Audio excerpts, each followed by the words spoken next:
This channel does not promote any violent, harmful, or illegal activities. All content provided by this channel is meant for an educational purpose only. দেখুন, আমরা যখন কংগ্রেস ছেড়ে তৃণমূল কংগ্রেসে যোগদান করি অভিষেক বন্দ্যোপাধ্যায়ের হাত থেকে পতাকা গ্রহণ করে, তারপরে আমরা কিছু উন্নয়নের এগ্রিমেন্ট করেছিলাম দলের সঙ্গে, এবং সেখানে ওয়াটার সাপ্লাই প্রজেক্ট, পানীয় জল যেটা বাড়ি বাড়ি প্রজেক্ট, ইলেকট্রিক ক্রিমেটোরিয়াম, এলইডি লাইট, রাস্তাঘাট সব কিন্তু, এবং গ্রিন সিটি প্রজেক্টের মাধ্যমে শহরের সৌন্দর্যায়ন, সেগুলো আমরা একসঙ্গে অনেকগুলো প্রজেক্ট পেয়েছিলাম। সেই প্রজেক্টের কাজ আমরা সম্পূর্ণ কমপ্লিট করতে পারিনি। যেমন ওয়াটার সাপ্লাই প্রজেক্টের কাজ আমরা 70% করে 30% এখনও বাকি আছে, কেন অতটা 60-70 কোটি টাকার প্রজেক্ট 15 কোটি টাকা বরাদ্দ পেয়েছি, আস্তে আস্তে কাজটা চলছে। সেই পুরনো কাজগুলো এখনও পর্যন্ত চলছে, এবং আমার সময়কার যে ওয়ার্ক অর্ডার দেওয়া আছে সেই কাজগুলো এখনও সম্পূর্ণ পুরোটা হয়নি। বলছে নতুন কোনো প্রজেক্ট কিন্তু এখনও পর্যন্ত এখানে স্যাংশন হয়নি। মুখ্যমন্ত্রী ডিএম সাহেবের কাছে রিপোর্ট গ্রহণ করার পরে উনি সন্তুষ্ট হয়ে প্রশাসনিক মিটিং 2018 সালে উনি 6 কোটি টাকা অনুমোদন দিয়ে দেন যে এটা ভালো কাজ হয়েছে, পেমেন্ট দেওয়া হয়েছে। শহরের সিরাজদৌল্লার মূর্তি বসিয়ে একটা পার্ক বানাতে পেরেছি, এখানে সিরাজদৌল্লার কোনো মূর্তি বসানো ছিল না, এবং এখানকার রাস্তাঘাটও সব ম্যাস্ট্রিক করেছিলাম। জল প্রকল্পের কাজ চলছে, এবং রাস্তাঘাটের যে গলি থেকে আরম্ভ করে সব বেহাল দশা হয়ে রয়েছে, এটা মানুষের মনে চরম ক্ষোভ হয়েছে। মাননীয় মুখ্যমন্ত্রী মমতা বন্দ্যোপাধ্যায়, অভিষেক বন্দ্যোপাধ্যায় বারবার বলছেন যে জল প্রকল্পের কাজে রাস্তা খারাপ হচ্ছে, এবং সঙ্গে সঙ্গে সেই রাস্তাগুলো সারিয়ে দেওয়ার জন্য।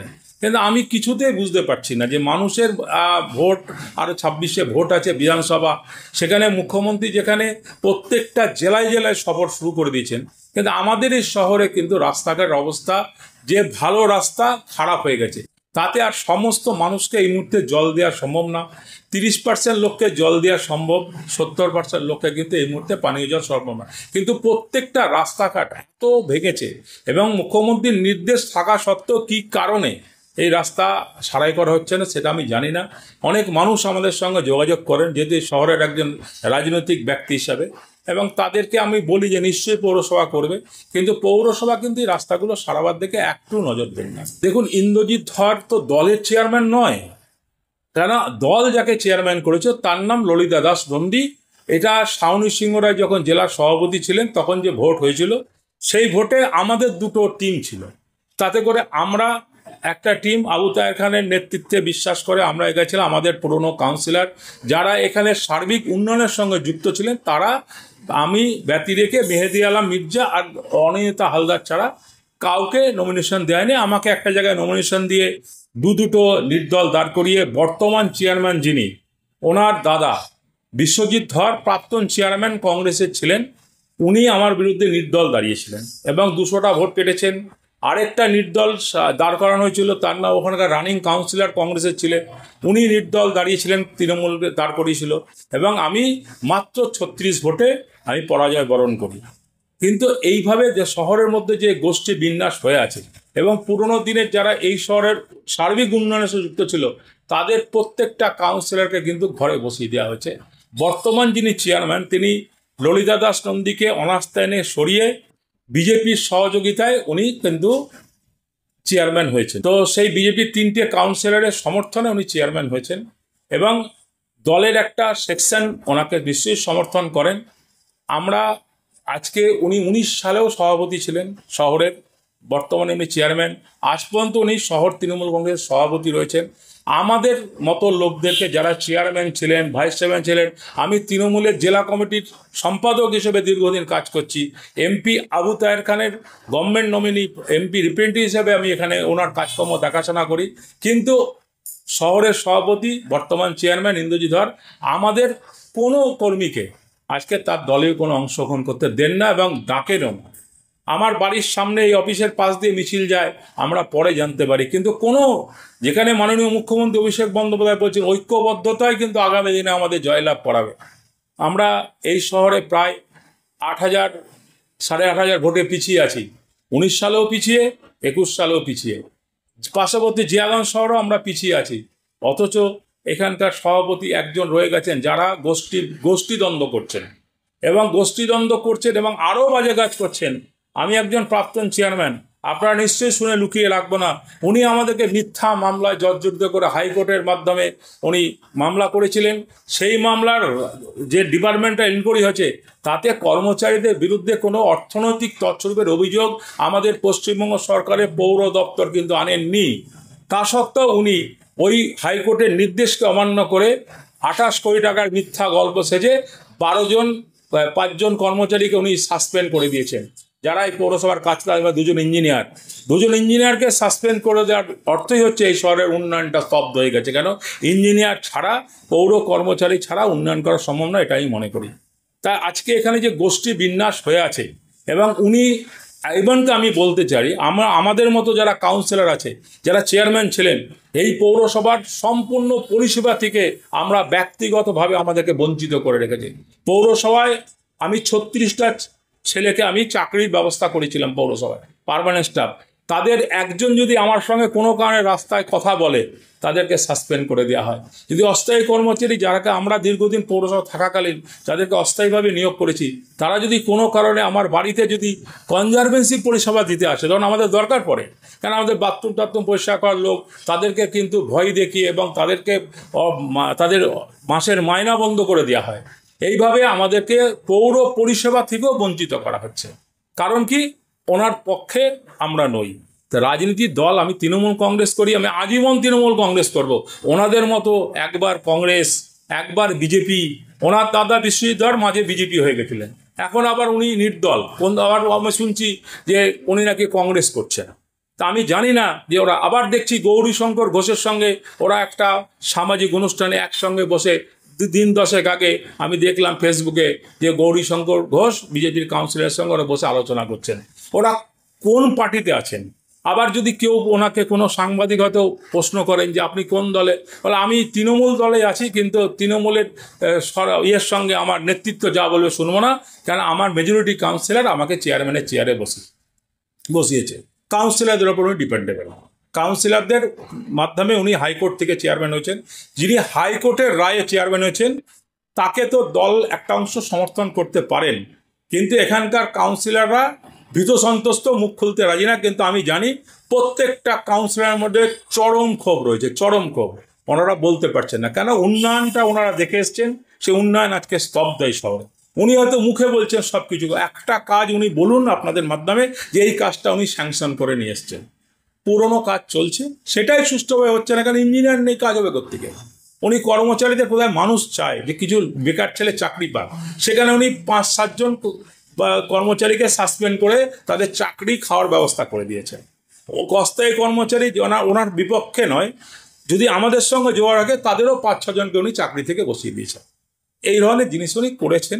এখন এটা দলের ব্যাপার, দল যদি ভালো মনে করে ওনাকে নিশ্চয়ই বাহবা দেবে, কিন্তু ভোটের মার্জিন যদি এনারা ক্ষমতায় থাকে, সবাইকে নিয়ে যদি না চলে এখনও তৃণমূল কংগ্রেস।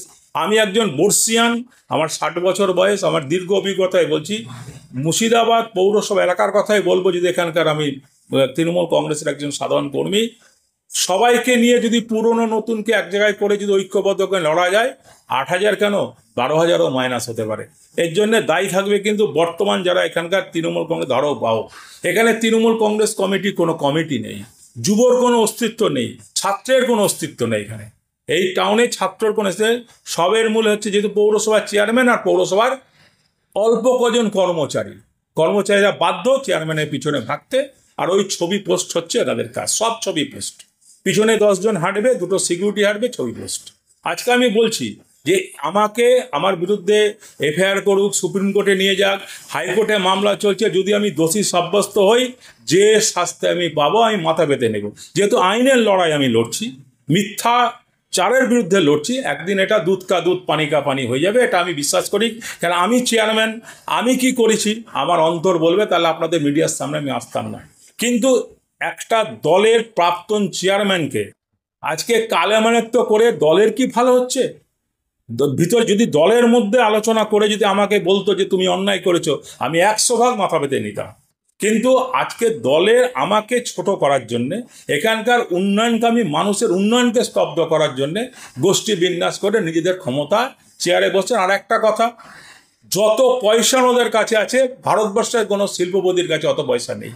আমি শুনতে পাই যে পয়সার বিনিময়ে বিধানসভার টিকিট আমি 4 কোটি টাকা খরচা, আমি শুনি, আমার কাছে কোনো প্রমাণ নেই, কিন্তু আমি শুনতে পাই তৃণমূল কংগ্রেস কর্মীরাই আমাকে বলে, এখন সত্যি মিথ্যা যাচাই আমি করিনি, বলে পয়সার বিনিময়ে পৌরসভার চেয়ার দখল করেছি, পয়সার বিনিময়ে আগামী দিনে আমি বিধানসভার টিকিট জোগাড় করে দেবো। কিন্তু পয়সা খরচা করেও কিন্তু তাদেরকে জিতে আসতে হবে, কিন্তু পাবলিক ওই জায়গায় থাকবে বলে আমার মনে হয় না। তাই এই গোষ্ঠী বিন্যাসে অবসান না হলে তৃণমূল কংগ্রেস এভাবে, আমাদের নেত্রী মমতা বন্দ্যোপাধ্যায় বারবার করে বলছে, অভিষেক বন্দ্যোপাধ্যায়ের বারবার করে বলছে ঐক্যবদ্ধতায় আমাদের আগামী দিন এগাবে, কিন্তু এখানকার তৃণমূলের যে লোকাল নেতৃত্ব সেটা শুনতে রাজি না। দেখুন, আমি একটা কথা বলি, আমরা এখানে কাজ করেছি, তার ডেভেলপমেন্টের জন্য আমি আমাদের মন্ত্রী ফিরহাদ হাকিম সাহেবকে নিয়ে এসেছি, এমপি ছিলেন তখন জেলার সভাপতি, তাদেরকে উদ্বোধন করিয়েছি। মাঝে একজন চেয়ারম্যান ছিল ললিতা দাস নন্দী, কি কাজ হয়েছে না হয়েছে একটা নিয়ম আছে, হ্যান্ড ওভার টেক ওভার। আমি ওনাকে উনি 1 বছর অ্যাডমিনিস্ট্রেটর, 1 বছর চেয়ারম্যান ছিলেন, 2 বছর চেয়ারম্যান ছিলেন, তারপর অনাস্থানে সরিয়েছে। তা আমি তার কাছে সমস্ত কিছু তথ্য সামগ্রী সব কিছু দেওয়ার পরে যদি আমার বিরুদ্ধে সরাসরি তো উনি কোনো অভিযোগ করেননি, লিখেছে যে কাজ না করে বিল বানানো হয়েছে এবং সেগুলো কন্ট্রাক্টরদের পাইয়ে দেওয়া হয়েছে। তো সেটা তো ডিপার্টমেন্টাল ইনকোয়ারি হয়ে প্রমাণ হয়নি। আমাদের পশ্চিমবঙ্গ সরকার পৌর দপ্তরকে হাইকোর্ট বলেছিল ডিপার্টমেন্টাল ইনকোয়ারি করতে, সেই ডিপার্টমেন্ট ইনকোয়ারি করে তো বলেনি যে আমার বিপ্লব চক্রবর্তী তছরূপ করেছে। এইটা হয়ে গেল, সেটা হওয়ার পরেও হাইকোর্টের রায় হয়েছে, তারপরেও 12 জনকে দোষী সাব্যস্ত করে ওনারা একটা এফআইআর করে দিল। তারও 5 মাস হয়ে গেছে, তদন্ত চলছে। দেখুন, কোনো জিনিসের যদি তদন্ত চলে, সে তদন্তে তো আমি প্রভাবিত করতে পারি। তদন্ত চলার পর যদি আমাদের কর্মচারী যাদেরকে সাসপেন্ড করেছে, ইভেন কি আমরাও যদি দোষী সাব্যস্ত হই, তাহলে পরে নিশ্চয়ই আমরা পানিশমেন্ট পাবো। তার আগে তো আমাকে দোষী বলতে কেউ পারবে না। তাহলে ওনারা আগে যে চেয়ারম্যান ছিল ললিতা দাস নন্দী, তাকে আমি হ্যান্ড ওভার করলাম, তারপরে ইন্দ্রজিৎ ধর 2 বছর বাদে এসে উনি প্রমাণ করতে লেগে গেলেন সব। আর আমি বলছি, শুনে রাখেন, জোর গলায় বলছি, আমি আগেও বলেছি, ইন্দ্রজিৎ ধর যদি প্রমাণ করতে পারে, আমি অভিষেক বন্দ্যোপাধ্যায়ের সুরে সুর মিলিয়ে বলছি, আমার এগেনস্টে থানা পুলিশ করতে হতো না, আমাকে প্রমাণ করে দিত তো মিউনিসিপ্যালিটির সামনে যে মঞ্চ আছে, ওখানে আমি ফাঁসি দিয়ে নিজে মরে যেতাম, আমাকে বিরুদ্ধে বিচার করতাম। আমি এত দূর বলছি, যদি দোষী করে আমি নিজে বলবো যে আমাকে ফাঁসি দেওয়ার ব্যবস্থা করো।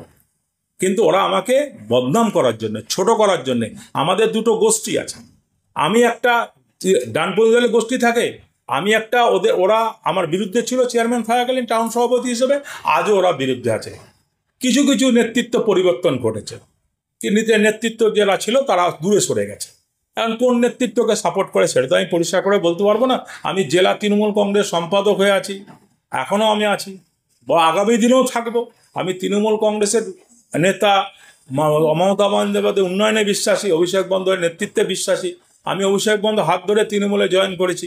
অত্যন্ত লজ্জার বিষয় যে আজকে দলের কাছে কিছু না জানি, আমি যদি কিছু করে থাকতাম, আমি দলেরই চেয়ারম্যান ছিলাম এবং এখানকার তৃণমূলটাকে প্রতিষ্ঠাতা করেছি। শহরে আমি কাউন্সিলরদের নিয়ে যোগদান করি। আমার বিরুদ্ধে অভিযোগ সরাসরি হাইকোর্টে গিয়ে ইডি সিবিআইকে চেয়েছিল, কোর্ট কিন্তু দেয়নি। কোর্ট ইডি সিবিআইকে ক্যান্সেল করে ডিপার্টমেন্টাল ইনকোয়ারিতেও কিন্তু আমরা দোষী সাব্যস্ত হইনি। তার কাগজপত্র আমার কাছে আছে, সমস্ত ডকুমেন্টস নিয়ে আমাদের কর্মচারী যারা সাসপেন্ড করেছে তাদের এগেনস্টে এফআইআর করেছিল, তারা হাইকোর্ট করেছে, হাইকোর্ট রায় দেবে, তাহলে বোঝা যাবে কে দোষী অদোষী। তো 2026 ইলেকশনটা যদি দল ঐক্যবদ্ধ হয়, এখানে সমস্ত স্তরের নেতৃত্বকে এক জায়গায় আসতে হবে। ওই আমি কবে ছিলাম, কোন চেয়ারম্যানকে আমার পছন্দ না, ব্যক্তি পছন্দের কোনো দাম নেই এখানে। যদি ঐক্যবদ্ধভাবে যৌথ নেতৃত্ব রাজ্য থেকে এখানে গঠন করে দেয়, যেমন অনেক জায়গায় দেখছি কোর কমিটি করছে, আমি সাপোর্ট করি যে এক নেতৃত্বকে সবাই মানে না, কোর কমিটি করেছে। কোর কমিটি যদি এখানেও যদি একটা শহর ভিত্তিক একটা কমিটি করে দেয় সবাইকে নিয়ে, তাহলে আমি মনে করি এই শহর থেকেও লিড দেওয়া সম্ভব। দেখুন, হয়তো আপনি ভাববেন আপনার মিডিয়ার সামনে আমি বলছি, হয়তো আমরা প্রতিবন্ধকতা নয়, আমাদেরকে ভোটে অংশগ্রহণ করতেই দেওয়া হয় না। আপনি এমপি আবু তাহের খানকে জিজ্ঞেস করবেন, ওনার সামনে আমরা মঞ্চে ছিলাম বলে আমাদেরকে নামিয়ে দেওয়া হয়েছে। আমাদেরও তো কিছু অনুগামী আছে, আমরা এখানে উন্নয়ন করেছি, এখানকার মানুষের দীর্ঘদিন রাজনৈতিক সাথী আমরা। আমাদেরকে বলা হয়েছে যে আমরা থাকলে ভোটে উনি এই ইন্দ্রজিৎ ধর লোকসভা ভোটের আগে টাউন প্রেসিডেন্ট হিসেবে বলেছিলেন, আমি এই শহর থেকে 22,000 ভোটে লিড দেব। যেখানে 37,000 সামথিং ভোটার উনি তৃণমূল কংগ্রেসকে 22,000-এ লিড দেবেন। সুতরাং অন্য কাউকে দলে নিলে চলবে না। এমপি এটা মেনেছিলেন, ঠিক আছে তুমি নেতৃত্ব আছো তুমি করো, আমরা জলঙ্গি ডোমকলের দায়িত্বে চলে গেছিলাম।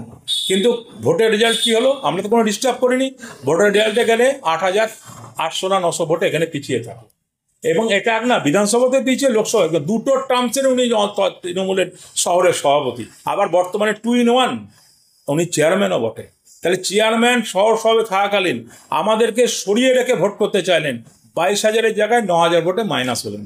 তারপরেও উনি বহাল তবিয়তে নেতৃত্বে আছেন। আমি কেন জানি না, আমি জানি না যে ওনার শক্তিটাকে। কিন্তু বলেন আমার কাছে পয়সা আছে, আমি সারা জীবন চেয়ারম্যান থাকবো, থাকুক, অসুবিধা নেই। মানুষের কাজ করতে হবে। যে কাজটা আমি গর্ব করে বলি, মাননীয় মুখ্যমন্ত্রীর অনুপ্রেরণায় অভিষেক বন্দ্যোপাধ্যায়ের নেতৃত্বে যে কাজ পৌর দপ্তরের পক্ষ থেকে আমি করেছি, 50 বছরে সেই কাজ কোনো চেয়ারম্যান যদি করে দেখায়, 50 বছর সময় দিলাম, উনি 50 বছরের জন্য চেয়ারম্যান থাকুক। ওনার বয়স কম এবং সেই কাজ উনি করে যদি দেখাতে পারেন, আমি বেঁচে থাকবো না, কিন্তু আগাম বলে গেলাম ওনাকে। আমি ওনার একটা মূর্তি বানাবার জন্য আমি আমার কষ্টের অর্থ থেকে একটা অর্থ পৌরসভায় দান করে যাবেন, এটা আমি বলে গেলাম। ওনার মূর্তি বানানো হবে। উনি যদি এই ডেভেলপমেন্টকে টপকাতে পারেন, আমি যা করেছি 5 বছরের মধ্যে 2 বছর করোনা করতে পারিনি, 7 বছর আমি দায়িত্বে ছিলাম। যে কাজ আমি করেছি, গ্রিন সিটি প্রজেক্টের মাধ্যমে 5টা পার্ক, ইলেকট্রিক ক্রিমেটোরিয়াম মানুষের দাবি ছিল, পানীয় জলের প্রকল্প অনুমোদন করেছি, সব কাজ করতে পারিনি। ইলেকট্রিক এলইডি লাইট করেছি, ওনারা তো এলইডি লাইট নিয়ে মুখ্যমন্ত্রী যে টাকা আমাকে অনুমোদন দিলেন 6 কোটি টাকা, ওটা নিয়ে ওরা মিথ্যা মামলা করেছেন যে এলইডি লাইট লাগানো হয়নি। আমি একটা কথা বলি, হিন্দিতে আছে, যেহেতু এটা নবাবী এলাকা, আখো দেখা হাল। এই শহরের কি উন্নয়ন ছিল এখানকার মানুষ বলবে, আমি বিপ্লব চক্রবর্তী বলবো না। আমি যদি বলি তাহলে আমার ঢাক পেটানোর। আমি ইন্দ্রজিৎ ধন না যে সোশ্যাল মিডিয়াতে নিজের পয়সায় কিছু মিডিয়া ফিট করে আমি ঢাক বাজাবো আর পুরোনো কাজগুলোকে একটু রিপেয়ারিং করে বলবো আমি সব কাজ করে দিলাম। এখানকার মানুষকে জিজ্ঞেস করুন, আমাদের থেকে ভালো মানুষ বলবে এখানকার কি কাজ হয়েছে, এখন কি হয়। এখন শুধু ঢাক বাজে, নিজস্ব ঢাক বাজে। আমি মুখ্যমন্ত্রী মমতা বন্দ্যোপাধ্যায় ছিলেন, বাংলার উন্নয়ন হয়েছে। আমি কোন ক্ষেত্রে বলি, আমি চেয়ারম্যান বসেছিলাম, তৃণমূলে গেছি, উন্নয়নের সিম বানিয়েছি, টাকা দিয়েছে। আপনাকে এখানে শুধুমাত্র আমি উন্নয়ন করবো বলে, আগে তো ওনারা বলতেন মাইক লাগিয়ে, আমার দরজা সব সময় খোলা, যে মানুষ আসবেন তাকেই সব সেবা করবো। এখন কুকুর বসেছেন বাড়িতে, গেটে লিখে দিয়েছেন কুকুর হইতে সাবধান, আপনারা যোগাযোগ করবেন, বললেন 5 দিন বাদে আসতে।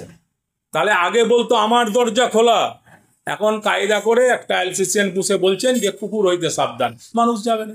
স্বাভাবিক, আমাদের কুকুরও নয়, মুগুরও নয়, আমরা চায়ের দোকানে বসালো, চেয়ারম্যান থাকতে পারে না। অত ওই করলে তো তৃণমূল দলটা দল হয় না। শহরের তৃণমূল কংগ্রেসের পক্ষ থেকে ব্যক্তিগত বলতেন যে আমি দানবীর, আমার কাছে গরিব মানুষ যখন খুশি রাত দিন সব সময় আসবেন। তো এখন আমি শুনতে পাই যে ওখানে যারা যায় বলে বাড়িতে লেখা আছে গেটের সামনে কুকুর হইতে সাবধান, কুকুরের ভয় যাতে মানুষ না আছে। এটা একটা রাজনৈতিক কৌশল হতে পারে, ওনারা তো বেশি জানেন। এছাড়া ওনার যে সিকিউরিটি নিয়ে বসে আছেন, আমরা তো এতদিন রাজনীতি করছি, মানুষের যদি আমার সমর্থন থাকে কে আমাকে মারতে যাবে। উনি 2খানা সিকিউরিটি, একটা প্রাইভেট একটা গভর্নমেন্টের নিয়ে বসে আছেন।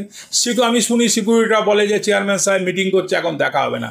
দরজা খোলা থাকবে, ভোটের আগে আমরা সবাই বলি হাত জোর করি। এখন সিকিউরিটির ভয়ে পুলিশকে দেখলে তো মানুষ এমনি ভয় পায়, সাধারণ মানুষ তো সাধারণের পৌরসভা, তাহলে কেউ যাচ্ছে না, আমি শুনতে পাচ্ছি।